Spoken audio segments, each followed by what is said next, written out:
Well, so I thought I'd talk a little bit about generalized this and that, unless there's any question about beating AM. We haven't talked about FM yet, but we will. But to just kind of wrap up the discussion of generalized sine waves, I thought it'd be nice to see what we mean by generalized. So let's say generalized DFT, sinusoids, etc. So what's going on here is that there's a larger setting. So let's review the DFT. Always good to be able to write that down. So it is a spectrum, a complex valued function of frequency being sampled, omega sub k. Omega sub k, remember, is you can say it's 2 pi times f sub k if you want to see it in hertz. And then f sub k is the sampling rate divided by your transform size and multiplied by k. And so k goes from 0 to n minus 1, and so does n, the time index. And so the DFT is defined as the sum from n equals 0 to n minus 1 of the time domain signal. And we normally write it as x of n, but if we want units of seconds, we could write it as x of t sub n, which is what we do for the Fourier transform kernel. So the Fourier transform kernel is e to the minus j omega k t sub n. And then since I wrote that, let me put it in a box. Since I wrote that, I can define t sub n as n times the sampling interval. And so t is 1 over the sampling rate. And then we can say that, we've defined omega sub k. So I think that's everything. So it's just kind of a review of the DFT formula and what goes on. And we've been spending a lot of time on this sinusoid, and we're calling it the complex sinusoid, which is e to the minus j omega sub k t sub n. And we see that as a sampling of, it's a sampling of e to the j omega t. Well, you could say it's a sampling and conjugation of e to the j omega t, but let me just make it e to the minus j omega t. We're going to see next week that the minus sign comes from complex conjugation because we're going to interpret this summation as an inner product, which is computing a projection coefficient. So what that means is this is the operation that measures how much of this sinusoid is in the signal. And that's what spectrum analysis does. Spectrum analysis says, I've got a signal x. I want to know how much of omega sub k is in there. And so how do I find that out? Well, you multiply the signal by the sinusoid at that frequency and then sum. And the longer you sum over, the more accurate an answer you get. And that's why I want to talk a little bit about generalizations. We've already seen the Fourier transform. Remember the Fourier transform, it is x of omega. No sampling is defined as the integral, no summation, from minus infinity to infinity of the time domain signal x of t, continuous time, no sampling, times e to the minus j omega t dt. And so in all of these cases, what we'll see next week is that you can think of it more in a more high-level way as capital X, the spectrum, is the inner product of x, your signal, with your sinusoid at frequency omega. And that will give you the spectrum at frequency omega. So where S sub omega of t is defined as e to the j omega t. So it's our complex sinusoid. It's our good old friend, the complex sinusoid. And so this is what's new, and we'll talk about it next week, and that is the representation of the Fourier transform or the discrete Fourier transform as an inner product. So this is the inner product. It's also called the scalar product. More functionally, you can say it computes the coefficient of projection of the signal onto the sinusoid. geometrically, you can think of it as measuring the angle between its arguments. It's a measurement of angle. You can think of it as a cosine of the angle between these two vectors. So the signal, what? Dot product from physics. Yeah, dot product is another name. Inner product, dot product, scalar product. So, but you can see that you multiply them together pointwise and sum. That's how you actually do it. Another thing you can really think of it is correlation. You can think of it as the correlation operation. You're correlating the signal with the sinusoid to see how correlated is the signal with that sine wave at that frequency. And that measure of correlation is your spectral measurement. So this is the kind of stuff we're going to talk about over the next section. But let me now show you the various cases. And since I'm out of paper, I'm going to get some out of the room here.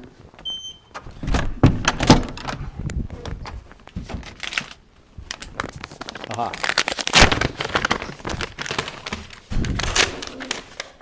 What question? All right, so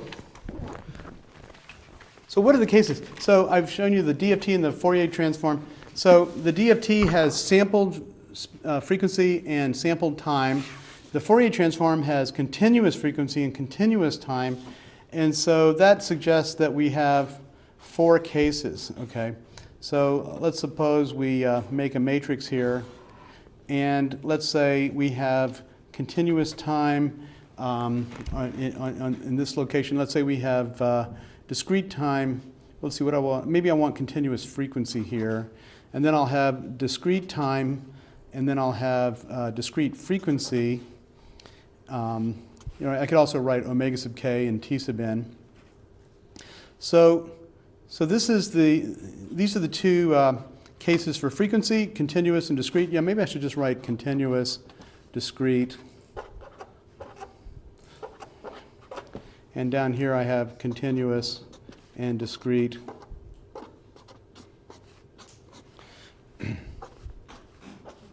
Because that's what's changing, right? So what do I have for continuous time and continuous frequency? I have the Fourier transform. For discrete time and discrete frequency, I have the DFT. Do you have any idea what we get in these other blocks? What if I have a discrete frequency and continuous time? You've probably seen the Fourier series. So the Fourier series is, once again, the spectrum is the inner product of the signal with the sinusoid at frequency omega. Frequency omega is now discrete, so I need a k on it. So this will be omega sub k. And why is it discrete? Because the Fourier series applies to periodic signals. And so you're measuring the amplitude of the harmonics. And so the appropriate inner product in this case is going to be the integral over one period, 0 to p, of x of t, time being continuous, times the sinusoid e to the minus j omega sub k t. And so omega sub k will be 2 pi k over p, because the period is p, and so the fundamental is that k equals 1 over p, and then you'll have just integer harmonics of that. So your spectrum only has support at the integer multiples of 1 over p. So if this is the frequency axis, then I have 1 over p, I have 2 over p, and so I'm going to have a line spectrum. Now I can have a DC offset as well, so I can have a DC component, and then because it's a real signal, I'll also have equal amounts of negative frequency stuff going on. So this is your line spectrum that you get in Fourier series analysis. It's your analysis of periodic signals. And that's actually the first Fourier stuff I ever saw, was Fourier series. And also, for some reason, the definition I was given had a 1 over p in front. And that's just a normalization. Who cares, but you may have seen it defined that way, so you can do that. The nice thing about that definition is that as p goes to infinity, it's well behaved. It doesn't blow up and that sort of thing. And then what goes in this corner here? This would be discrete time, continuous frequency. Can you imagine what that would be? Maybe What? This is a shot in the dark, but short time Fourier. The short time Fourier transform. That has to be Let's see. Yeah, you know what? That's right. Yeah, for the short time Fourier transform, you need to use this case. But you can get it in a more simple way. You don't have to go that far to get it. So this has got a name. It's called the DTFT. And that name is pretty arbitrary. And it's even changed over the years historically. But the DTFT is defined. It's basically what you get when you take the DFT and extend its length to infinity. So what that'll do is you keep discrete time, but you take in more and more data, and that packs more and more frequency samples around the unit circle, because the spectrum is still sitting on the unit circle, because it's a discrete time thing. But you have a number of frequency samples approaching infinity, and it goes to continuous. So frequency becomes continuous. So the definition then looks just like a DFT. Capital X of omega, not sampled, is once again the inner product of the signal X with the sinusoid at frequency omega, no sampling there. And the appropriate inner product to use in this case, see, what I'm trying to drive home is that these are all the same thing. And all the Fourier theorems are going to work for all of them. That's why I want to write, we want to think of this inner product high-level view, because they're all the same when you think about it that way. And all the theorems work for everything. You get some special cases, but fundamentally they're all the same. And that's why we want to look at it on that level. So the inner product in this case is the sum from n equals 0 to infinity. So capital N minus 1 has become infinity, and nothing else really has changed. Although we can also say that omega k, the kth frequency, is now continuous. And I'll just go ahead and write it without a t. So I could say, I could have put t sub n here, or which is nt. But conventionally, for the DTFT, you just see e to the minus j omega n, which really means that the frequency axis is normalized to minus pi to pi. That's just a convention, but to make it look like you always see it, I'll just leave it like that. So it looks just like the DFT. Here's the DFT. It looks just like the DFT, except that I've erased the k on omega, and I've replaced n, the length of the sequence, by infinity. So you just take your DFT forever, and you get the DTFT, and you get continuous frequency. And the Fourier theorems are all basically the same. So that's the high-level view that we're going to have. Now, this is still not generalization in the sense of generalized sine waves. So let me tell you what those are going to give us. So in other words, what do I get from exponential decay or growth? This is still not exponentially decaying. In other words, each of these sinusoids in all four of these quadrants is not decaying. It's a constant amplitude sine wave. There's no exponential growth, no exponential decay.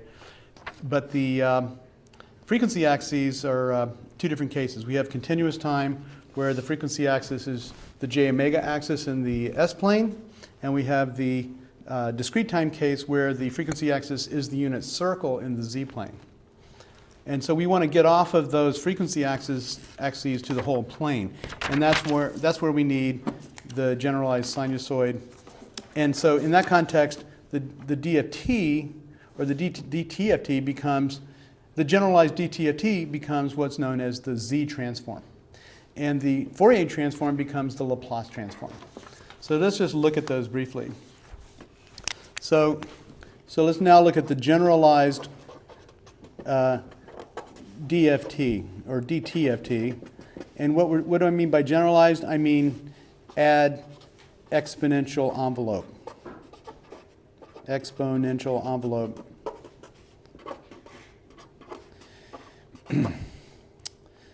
So instead of, so now we're going to use an arbitrary z here, and it's going to be the sum from n equals 0 to infinity, just like for the DTFT, and the signal appears just as before. But instead of the e to the j omega t, or e to the j omega n, we've got z to the minus n. And then, so at z equals e to the j omega t, I'm going to go ahead and put t in. we get, or you can say that I got to give this a name. This is the Z transform. And we're going to use this quite a bit next quarter. It's the standard transform for analyzing filters, digital filters. So you can think of the Z transform as a generalized Fourier transform where what you've done is given it exponential growth. But if you take away the exponential growth or decay. If you take away the exponential by just restricting Z to the unit circle, so I'm just going to say this is stick to the unit circle. So it's in other words modulus 1. This is the unit circle in the Z plane. Then what do you get? X of e to the j omega t equals the sum of x of n e to the minus j omega nt, which is exactly the dt of t. So you get back to the Fourier transform, the dt of t. So if you take your exponentials and flatten them out, you turn the Z transform into the Fourier transform. And which Fourier transform? The only one it would be the one for discrete frequency and continuous time, and that's the dt of t. If you have a windowed signal so that your Z transform is effectively truncated, then restricting Z to the unit circle reduces that to the DFT. Because it's finite time, sampled frequencies are okay in a finite time situation. So you can sample the frequency axis because it's time limited. And so you have discrete time, discrete frequency, you're back to the DFT. Okay? Now let's do the same thing to the Fourier transform case. Let's call it the generalized Fourier transform. And here we have x of s. Now, for historical reasons, the complex plane is labeled S in this case, whereas in the discrete time case, it's labeled Z. But they're both just complex planes. But it helps you remember what you're talking about to use the name S or the name Z. But they're still just complex numbers, right? Complex plane is a complex plane. So the definition of the Laplace transform is the integral from 0 to infinity of x of t, now we're in continuous time, times e to the st dt. So this is the Laplace transform. And you may well, if you've studied up on generalized sinusoids, you know that z to the n gives you the generalized sinusoid. Oh, that's a minus sign. Sorry.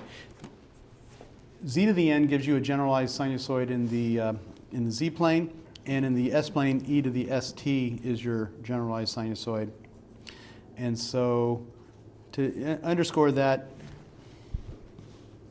let me just say that, well, to stay parallel, let me say that, note that if we restrict S to the imaginary axis, the so-called j omega axis, then we get the Fourier transform.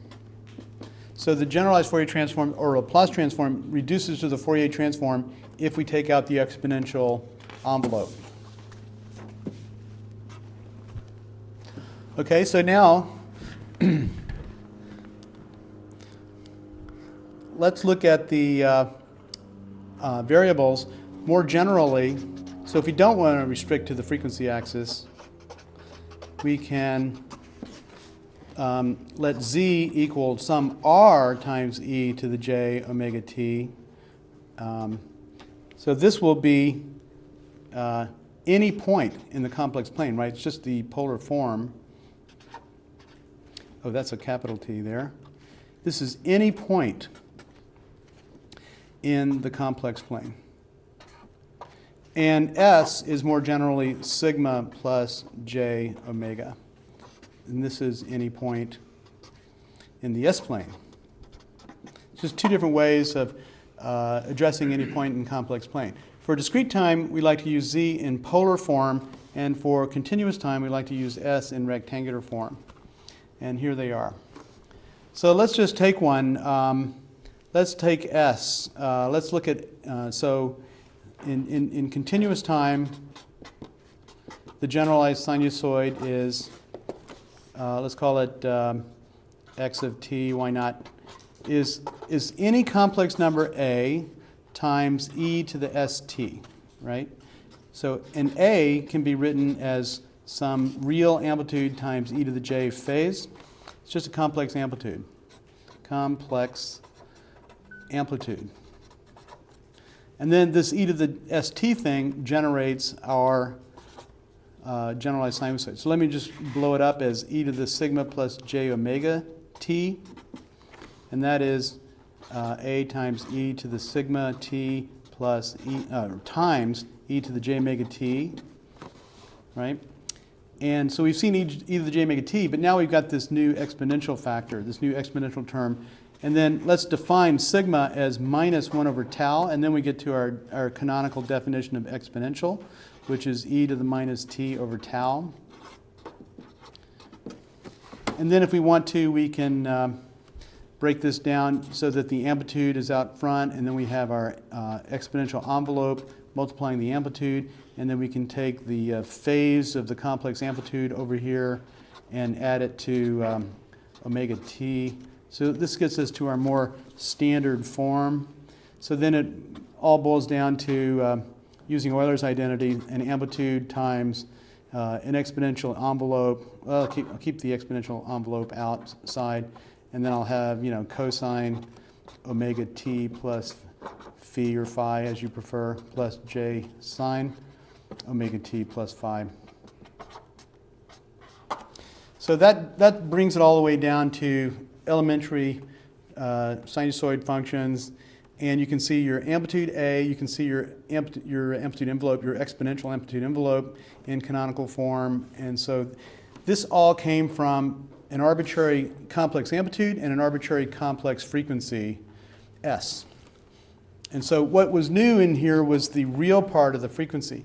So the e to the j omega t oscillates, but if you say more generally e to the sigma plus j omega quantity, that times t, then you get the exponential growth and decay. All right, so that's what the S-plane is made of. And then for discrete time, you have the same kind of thing. And let's do that and we'll be done. So x of n is complex amplitude, same complex amplitude, no reason to change that, times z to the n, which is then r to the n e, just to remind you, z is equal to r e to the j omega t. And so now we have e to the j omega nt, that's our sampling instant. And now let's let r equal e to the minus t over tau, just a relabeling of defining r in terms of time constant. So we get the same kind of thing as before. We get e to the minus nt over tau times e to the j omega nt.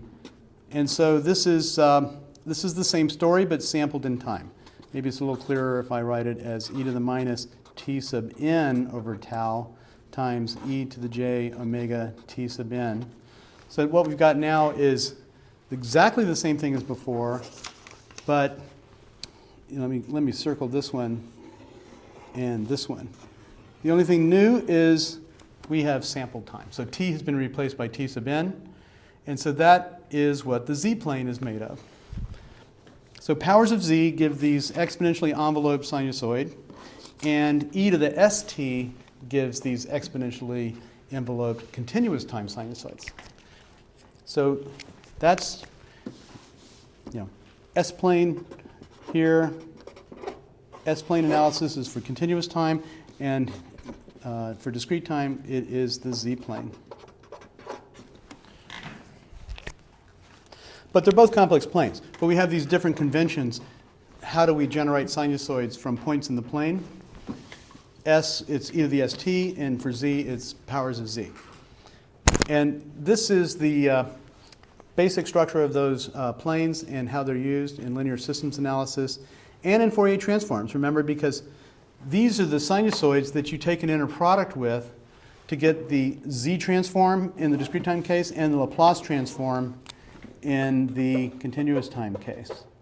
So the Laplace transform domain is S, and the z transform domain is z. So that's what those points represent in the Z-transform. And so the homework has you plotting them and looking at them, and hopefully you'll get comfortable with it. So the thrust of this is to kind of wrap up this section and predict a little bit about next week and give you kind of a more generalized framework that hopefully, sheds a little perspective, some high level, big picture perspective on what we're doing and what the setting is and why it has to be what it is.